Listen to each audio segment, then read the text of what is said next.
माँ जी, आप भी ये घर अपने दहेज में नहीं लाई। 10 बरस बीत गए। जब लता अपने घर यानी अपने ससुराल लौट रही थी, मन के सारे कड़वाहट को दरकिनार करके एक बार फिर से उस आंगन में कदम रखने जा रही थी जहां एक समय पैर न रखने की कसम खाई थी। ट्रेन में बैठे बैठे उसका मन अतीत की गलियारों में घूमने लगा। आज के बाद तुम मेरे घर में पैर नहीं रखोगी, ये मेरा घर है, तुम दहेज में नहीं लाई। और लता ने शायद पहली बार पलट कर जवाब दिया था, माँ जी, आप भी ये घर अपने दहेज में नहीं लाई। ये घर मेरे भी पति का है, उस हिसाब से ये मेरा भी घर हुआ। बस लता की सास ने ये बात सुनकर अपनी छाती पीट ली। कैसी बहू आई है, बिल्कुल निर्लज, बिल्कुल शर्म नहीं। निकालो इसको यहाँ से, मेरे पति की कमाई खाती है और मुझसे ही जुबान लड़ाती है। लता बस रोए जा रही थी। मन में भरे बहुत दिनों से कड़वे दर्द को आज निकाल दिया। अब उसने भी सोच लिया था, अब नहीं रहेगी ऐसे ससुराल में जहाँ रोटी तो मिलती है पर इज्जत नहीं मिलती। गलती क्या है उसकी, दहेज कम लाई, उसके रिश्तेदारों के लिए मन लायक जेवर और उपहार नहीं लाई, या पोता नहीं लाई। कुछ बातें लता के कानों में तीर की भांति चुभती थी। अरे किस्मत फूट गई, लड़की के माँ बाप ने कुछ नहीं दिया और बीमार लड़की को हमारे गले बांध दिया। शादी के तुरंत बाद लता को चिकनगुनिया हो गया था। उसके जोड़ों में हमेशा दर्द रहता था, फिर भी वो अकेले सारा काम करती रहती थी। पर लता की सास हमेशा उसकी कामियां निकालती रहती थी और कहती रहती थी, मेरी बहू काम ना करना पड़े, इसलिए दर्द का हमेशा बहाना बनाती रहती है। अभी लता के पति की स्थायी नौकरी नहीं लगी थी। वो अभी अपने पापा पर निर्भर था, क्योंकि लता की दादी सास कुछ दिनों की ही मेहमान थी। उनकी पोता बहू देखने की आखिरी इच्छा के कारण नीरज ने जल्दी शादी कर ली थी, जबकि नीरज की अच्छी नौकरी न लगे शादी करने की बिल्कुल भी इच्छा नहीं थी। एक धरोहर के रूप में पुरखों का बनाया हुआ घर था और नीरज के पापा की सरकारी नौकरी थी। पर दादी सास की आखिरी इच्छा वहीं तक नहीं थी। जल्दी ही परपोता और परपोती देखने की इच्छा दादी सास के मन में जाग उठी। लता बिल्कुल तैयार नहीं थी। उसकी इच्छा थी कि जब उसके पति की कोई बढ़िया नौकरी लग जाए तब वो आगे परिवार बढ़ाने का सोचेगी, क्योंकि उसके कुछ दिनों में उसे एहसास हो गया था कि वो अपने सास ससुर पर आश्रित है। पर किस्मत कहीं भी उसका साथ नहीं दे रही थी। उसने कुछ सोचा और अपने पति से बात की, सुनिए जी, क्या मैं कहीं नौकरी देखूं? पर तुम कैसे करोगी? हमारे घर की बहुएं नौकरी नहीं करती। पर जब तक किसी एक की नहीं लगती दूसरे को तो करनी पड़ेगी ना। मैं अच्छा ढूंढ रहा हूँ ना, कहकर नीरज आश्वासना देता रहा। इधर लता के ससुर जी अपनी बहू से नौकरी कराने को राजी नहीं हुए।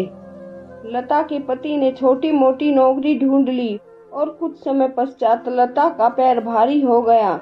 बहुत बहुत बधाई हो मीना जी, मिठाई खिलाओ, अब तो दादी बनने वाली हो। हाँ रे, पोता होगा तो जरूर मिठाई खिलाऊंगी। लता को लगा सारे सपने तो उसके एक जिम्मेदार बहू बनने में ही चले गए। एक आस जगी कि शायद पोता का मुंह देखकर उसकी सास का रवैया थोड़ा ठीक हो जाए। पर यहाँ तो हर छोटी मोटी बातों पर उसे ताना दिया जाने लगा। मीना जी ऐसा कोई मौका नहीं छोड़ती थी लता को नीचा दिखाने का।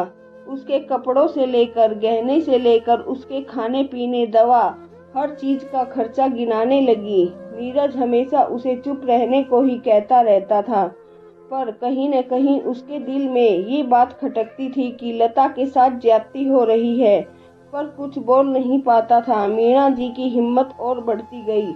हद तो तब हो गई जब उनके यहाँ पोती ने जन्म लिया और मीना जी दवाई के खर्चे, हॉस्पिटल के खर्चे, खाने के खर्चे और तो और लता के खाने और उसकी बेटी के दूध के खर्चे का भी हिसाब लगाने लगी।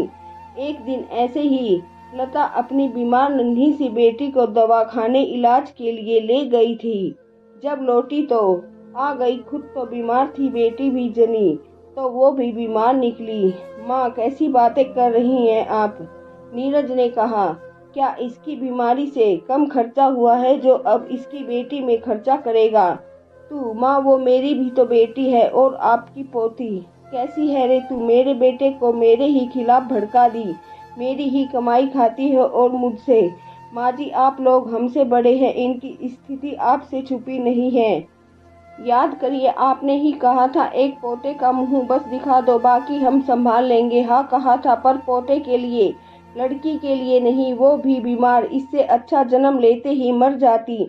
माँ जी, लता की आंखों के कोर गीले हो उठे। मातृत्व का दर्द बाहर झलक पड़ा। एक शब्द मुंह से अब मेरी बेटी के लिए ही नहीं निकालिएगा। क्या मेरे घर में रहकर मुझसे ही जुबान लड़ाती है? निकल जा मेरे घर से। लता के अंदर का जवार भाटा फूट पड़ा। उसने भी कह दिया, माँ जी, आप भी ये घर अपने दहेज में नहीं लाई। जैसे आपका है वैसे ही मेरा भी है, लेकिन आगे परिस्थिति इतनी बदतर होती चली गई कि अपनी बच्ची के उज्जवल भविष्य के लिए फिर लता अपने पति के साथ शहर आ गई। धीरे धीरे सब सीखकर एक स्कूल में बच्चों को पढ़ाकर अपने सपनों को पूरा करने लगी। साथ ही और लड़कियों को भी प्रेरित करने लगी कि हर लड़कियों को अपने सपने पूरे करने का पूरा हक होता है।